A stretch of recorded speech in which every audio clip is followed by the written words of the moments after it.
فرزند زہرا یہ حالات برے ہیں۔ کاشانۂ بصیرت ایک ایسا مکمل یوٹیوب چینل جس پر محروم بصارت کے لیے بالخصوص اور تمام افراد کے لیے بالعموم سینکڑوں کی تعداد میں اسلامی کتب دستیاب ہیں۔ لہذا گزارش ہے کہ آپ اپنی ذمہ داری نبھاتے ہوئے کاشانۂ بصیرت کو سبسکرائب کرنے کے ساتھ ساتھ بیل آئیکن کو پریس کیجیے تاکہ آپ علم کے حصول کے ساتھ ساتھ مذہب اہل بیت کی اشاعت میں بھی اہم کردار ادا کرتے رہیں۔ کاشانۂ بصیرت، کاشانۂ بصیرت، کاشانۂ بصیرت۔ فرزند زہرا یہ حالات برے ہیں۔ السلام علیکم ورحمۃ اللہ وبرکاتہ۔ سامعین، آپ سماعت فرما رہے ہیں جسم کے عجائبات، تحریر اور ترجمہ محمد علی سید صاحب کا ہے۔ آج ہم آپ کے سامنے اس کی 6ٹھی ریکارڈنگ پیش کر رہے ہیں، صفحہ نمبر 110۔ جسم کی کہانی جاری ہے اور آج جسم کی ترجمان یعنی زبان۔ میرا دشمنوں کے بیچوں بیچ مزے سے زندگی گزارنا تو ایک محاورہ بن گیا ہے۔ میں 32 ایسے دشمنوں کے درمیان رہتی ہوں جو واقعی بڑے خطرناک ہیں۔ دنیا کی بہت کم چیزیں ان سے بچ سکی ہیں۔ میں پوری زندگی انہی کے درمیان میں رہتی ہوں اور مزے سے رہتی ہوں۔ اس کے لیے مجھے ہر وقت محتاط، ہوشیار اور ان کے علاقے سے دور رہنا پڑتا ہے۔ زبان کی کہانی، خود اس کی زبانی۔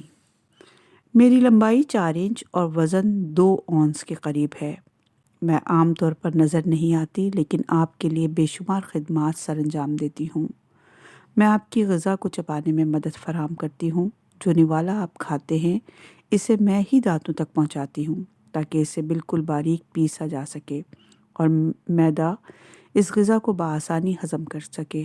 اگر میں نہ ہوتی تو دانت اکیلے غذا کے تمام ٹکڑوں کو نہیں سمیٹ سکتے تھے۔ پھر جو ٹکڑے دانتوں میں پھنس جاتے ہیں انہیں بھی ڈھونڈ ڈھونڈ کر نکالنا میری ہی ذمہ داری ہے۔ غذا کا نازک سا ریشہ بھی اگر دانتوں کے درمیان رہ جائے تو میں بے چین رہتی ہوں اور بار بار اسے وہاں سے نکالنے کی کوشش کرتی رہتی ہوں جب تک کہ اسے باہر نہ نکال دوں۔ مجھے چین نہیں آتا۔ آپ کے منہ کے اندر صفائی کا نظام میری ہی وجہ سے کام کرتا ہے۔ میری سب سے اہم ذمہ داری غذا کو نگلنے میں مدد فراہم کرنا ہے۔ جب آپ کی غذا دانتوں اور داڑھوں کے گرائنڈرز کے ذریعے غذا کی نالی میں جانے کے قابل ہو جاتی ہے تو میرا اگلا حصہ اس نوالے کو اٹھا کر اسے آپ کے تالوں کی طرف لے جاتا ہے۔ پھر میرا پچھلا حصہ اس نوالے کو غذا کی نالی کی جانب دھکیلتا ہے۔ بظاہر تو یہ ایک عام سی بات ہے۔ آپ دن میں بار بار کچھ نہ کچھ نگلتے ہی رہتے ہیں، لیکن یہ سادہ سا عمل کئی اعضاء، اعصاب، پٹھوں اور غدود کے ذریعے مکمل ہوتا ہے۔ ہر نوالا جو آپ نگلتے ہیں اس کے پیچھے ایک پیچیدہ اور پراسرار نظام کام کر رہا ہے، لیکن آپ ان عظیم الشان انتظامات سے بے خبر رہتے ہیں جو قدرت آپ کو زندہ رکھنے کے لیے کرتی ہے۔ نگلنے کا یہ عمل انسانی زندگی کے لیے اس قدر اہم ہے کہ قدرت انسان کو یہ کام ماں کے پیٹ ہی میں سکھا دیتی ہے۔ کیا آپ کے لیے یہ ممکن ہے کہ آپ کسی نوزائیدہ بچے کو دودھ پینا اور نگلنا سکھا سکیں؟ بولنا یا گفتگو کرنا میرا ایک اور حیرتناک کارنامہ ہے۔ اس حیرتناک صلاحیت کو حاصل کرنے کے لیے مجھے سخت محنت کرنا پڑتی ہے۔ 2-2.5 سال کی محنت کے بعد میں اس قابل ہوتی ہوں کہ ایک چھوٹا سا بامعنی جملہ ادا کر سکوں، لیکن اس کے بعد میرے سیکھنے کی رفتار اور صلاحیت بہت تیزی کے ساتھ بڑھتی رہتی ہے۔ پھر میں ایک ماہر بازیگر کی طرح بے شمار زاویوں اور لاتعداد طریقوں سے حرکت کر سکتی ہوں۔ لاتعداد زاویوں میں میری بے شمار حرکات کا کسی حد تک اندازہ آپ صرف ایک جملہ ادا کر کے لگا سکتے ہیں۔ بولتے وقت آپ اگر مجھے آئینے میں دیکھتے رہیں تو میرے دائیں بائیں، آگے پیچھے، اوپر نیچے تیزی سے سکڑنے، پھیلنے اور مڑنے کو دیکھ کر آپ ششدر رہ جائیں گے۔ میرا دشمنوں کے بیچوں بیچ مزے سے زندگی گزارنا تو ایک محاورہ بن گیا ہے۔ میں 32 ایسے دشمنوں کے درمیان رہتی ہوں جو واقعی بڑے خطرناک ہیں۔ دنیا کی بہت کم چیزیں ان سے بچ سکی ہیں۔ میں پوری زندگی انہی کے درمیان میں رہتی ہوں اور مزے سے رہتی ہوں۔ اس کے لیے مجھے ہر وقت محتاط، ہوشیار اور ان کے علاقے سے دور رہنا پڑتا ہے۔ میں بنیادی طور پر میوکس ممیزین، ایک خاص قسم کی اندرونی کھال جو منہ، زبان، ناک اور غذا کی نالی پر ہوتی ہے، اس کا ایک ٹکڑا ہوں جس کے اندر پٹھوں اور نازک اعصاب کا پیچیدہ نظام کام کرتا ہے۔ میری اوپری سطح چھوٹے چھوٹے ابھاروں کی وجہ سے ایک مخصوص انداز سے کھردری ہے۔ اس ناہمواری کی وجہ سے میں غذا کو آسانی کے ساتھ حلق تک پہنچانے میں کامیاب ہوتی ہوں۔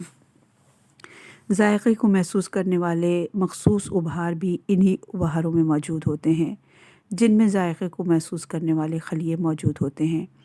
آپ جو بھی ذائقہ محسوس کرتے ہیں دراصل انہی خلیوں کے ذریعے سے محسوس کرتے ہیں۔ میرا پچھلا حصہ ایک جھلی کے ذریعے منہ کے نچلے حصے سے جڑا ہوا ہوتا ہے۔ یہ جھلی، جسے اردو میں ٹانٹوا یا ٹیٹوا بھی کہتے ہیں، کہا جاتا ہے، اگر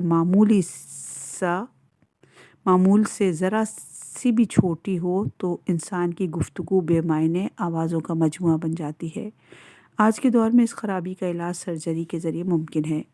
میرے ذائقے محسوس کرنے والے ننھے ابھاروں کو اگر مائکرواسکوپ سے دیکھا جائے تو یہ گلاب کے گلابی شگوفوں کی طرح دکھائی دیتے ہیں۔ یہ لاتعداد ذائقوں کو دراصل ایک کیمیائی عمل کے ذریعے شناخت کرتے ہیں۔ یہ حساس ابھار میری اوپری سطح ہی میں نہیں، میرے نچلے حصے میں بھی پائے جاتے ہیں۔ ابھی چند سال پہلے تک سائنسدانوں کا خیال تھا کہ انہوں نے میرے تمام حساس ابھاروں اور ان کی کارکردگی کو مکمل طور پر شناخت کر لیا۔ مثلاً ان کا خیال تھا کہ میں نمک کا ذائقہ اپنی نوک کے ذریعے، مٹھاس درمیانی حصے کے ذریعے، کڑوا پچھلے حصے کی مدد سے اور کھٹا ذائقہ دائیں بائیں حصوں کے ذریعے شناخت کرتی ہوں۔ ان کے خیال میں 3 بنیادی رنگوں، سرخ، نیلے اور زرد رنگ کی طرح نمکین، میٹھا، کڑوا اور کھٹا، یہ 4 بنیادی ذائقے ہیں جن کے مختلف امتزاج لاکھوں کروڑوں ذائقوں کو وجود میں لاتے ہیں۔ لیکن دراصل یہ سائنسدان غلطی پر تھے۔ حقیقت یہ ہے کہ ذائقوں کو محسوس کرنے والے یہ ابھار صرف مجھ ہی تک محدود نہیں ہیں، یہ سارے منہ میں پھیلے ہوئے ہیں۔ کڑواہٹ اور کھٹاس کی شناخت کرنے والے ابھار تالو میں اس مقام پر ہوتے ہیں جہاں تالو کا نرم اور سخت حصہ ایک دوسرے سے ملتا ہے۔ مصنوعی بتیسی استعمال کرنے والے بزرگ حضرات کو تجربہ ہوگا کہ انہیں نیبو کی کھٹاس اور کافی کی کڑواہٹ میں مزہ نہیں آتا۔ اس کی وجہ یہ ہے کہ ان ذائقوں کو محسوس کرنے والے حساس علاقہ مصنوعی بتیسی کی وجہ سے بند ہو جاتا ہے۔ نمک اور مٹھاس کو محسوس کرنے والے زیادہ ابھار مجھ پر ہوتے ہیں اور تھوڑی سے ابھار دوسرے مقامات، خاص طور پر حلق کے اوپری حصے میں پائے جاتے ہیں۔ کسی بھی غذا کا بھرپور ذائقہ اس وقت تک محسوس نہیں ہوتا جب تک وہ کسی حد تک سیال میں تبدیل نہ ہو جائے۔ آئس کریم جب آپ کے منہ میں مکمل طور پر پگھل جاتی ہے تب آپ اس کے بھرپور ذائقے سے لطف اندوز ہوتے ہیں۔ جب تک وہ جمی رہتی ہے بے ذائقہ محسوس ہوتی ہے۔ اسی طرح تمام غذاؤں کے ساتھ ہوتا ہے۔ جب یہ غذائیں دانتوں کے ذریعے پیسنے اور لعاب دہن کے ساتھ مل کر رقیق شکل اختیار کرتی ہیں تو ان کے مختلف اجزاء میرے اور منہ کے دوسرے مقامات پر موجود مختلف حساس ابھاروں کو متحرک کر دیتے ہیں۔ یہاں موجود مخصوص خلیوں سے ایک بہت مدھم برقی کیمیائی رو پیدا ہوتی ہے اور بے حد نازک اعصاب سے گزر کر دماغ کے مخصوص حصے میں سرایت کر جاتی ہے۔ دماغ کا یہ مخصوص حصہ اس برقی سگنل کو ڈیکوڈ کر کے اپنا فیصلہ صادر کر دیتا ہے۔ غذا کا ذائقہ کیسا ہے؟ ایک عرصے تک یہ تصور عام تھا کہ ہر کھانا ہر شخص کو ایک ہی سی لذت فراہم کرتا ہے، حالانکہ سماعت اور بصارت کی طرح قوت ذائقہ بھی مختلف لوگوں میں مختلف ہوتی ہے۔ جو غذا ایک شخص کے لیے بے حد لذیذ ہے دوسرے کے لیے سخت ناگوار ہو سکتی ہے۔ خالص کیمیکل کا ذائقہ بھی مختلف لوگوں کے لیے مختلف ہوتا ہے۔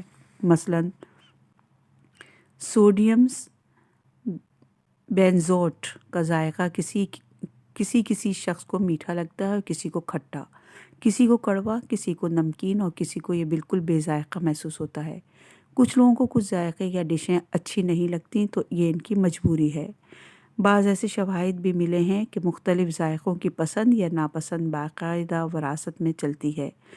بعض نئے ذائقوں کو قبول کرنے کی صلاحیت بھی پیدا کی جا سکتی ہے۔ ایک زمانے میں چائنیز کھانے پھیکے اور بے ذائقہ محسوس ہوتے تھے، لیکن لوگوں نے جیسے جیسے انہیں استعمال کرنا شروع کیا تو یہی کھانے بتدریج اچھے لگنے لگے۔ کہتے ہیں سچ کڑوا ہوتا ہے، اگر سچ بولنے کی عادت ڈال لیں تو یہ آپ کے لیے شہد سے زیادہ شیریں ہو جائے گا اور جھوٹ زہر کی طرح کڑوا محسوس ہونے لگے گا۔ یہ تو ٹیسٹ ڈیولپ کرنے کی بات ہے۔ میری ایک خوبی یہ بھی ہے کہ میں جو ذائقہ ایک دفعہ محسوس کر لوں اسے زندگی بھر یاد رکھتی ہوں۔ یہ صلاحیت آپ کے بہت کم اعضاء میں پائی جاتی ہے۔ انسان کی سماعت اور بصارت تو وقت کے ساتھ ساتھ کم ہوتی رہتی ہے، لیکن قوت ذائقہ کے ساتھ ایسا نہیں ہوتا۔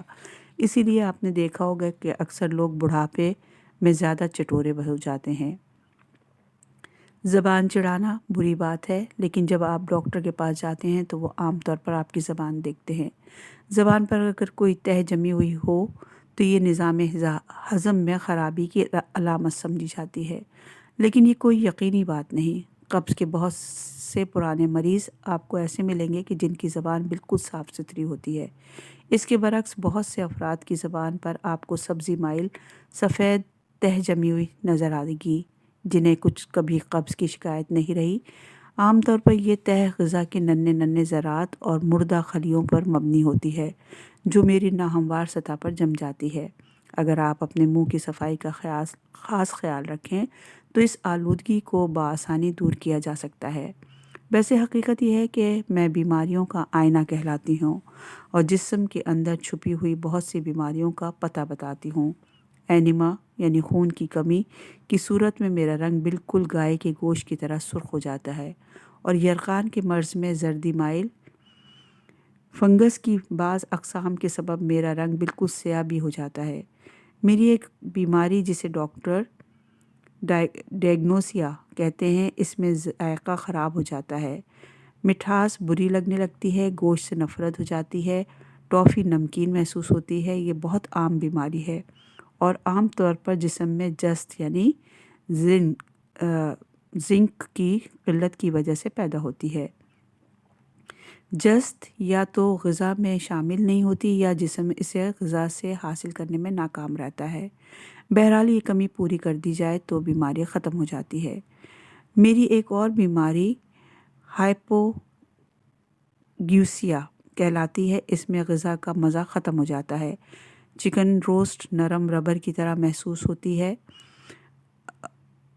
اور مٹھاس کا احساس بھی کم ہو جاتا ہے۔ چائے میں زیادہ چینی ڈالنا پڑتی ہے۔ اس کے کئی اسباب ہیں جس کی وجہ سے مجھ پر موجود ذائقہ محسوس کرنے والے ابھاروں کی حساسیت کم ہو جاتی ہے۔ اس بیماری کی انتہائی صورتوں میں ذائقہ مکمل طور پر ختم اور انسان شدید مایوسی کا شکار ہو جاتا ہے۔ کھانے پینے کا مزہ ہی جاتا رہتا ہے، دنیا کی لذیذ ترین ڈش بھی بیکار محسوس ہو جاتی ہے۔ تب انسان کو احساس ہوتا ہے کہ دوسرے حواسوں کی نسبت زبان کے ذائقوں کو محسوس کرنے والی صلاحیت زندگی کے سب سے پرلذت، مزیدار اور پرلطف صلاحیت ہوتی ہے۔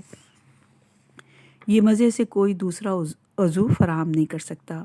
میں تو آپ کے سارے جسم، تمام اعضاء اور جسم کے کم و بیش 100 ٹریلین خلیوں کی ترجمان ہوں۔ مجھے استعمال کرنے میں تو احتیاط کرنا بہت ضروری ہے۔ آپ نے دیکھا کہ میں آپ کے لیے کس قدر خدمات انجام دیتی ہوں۔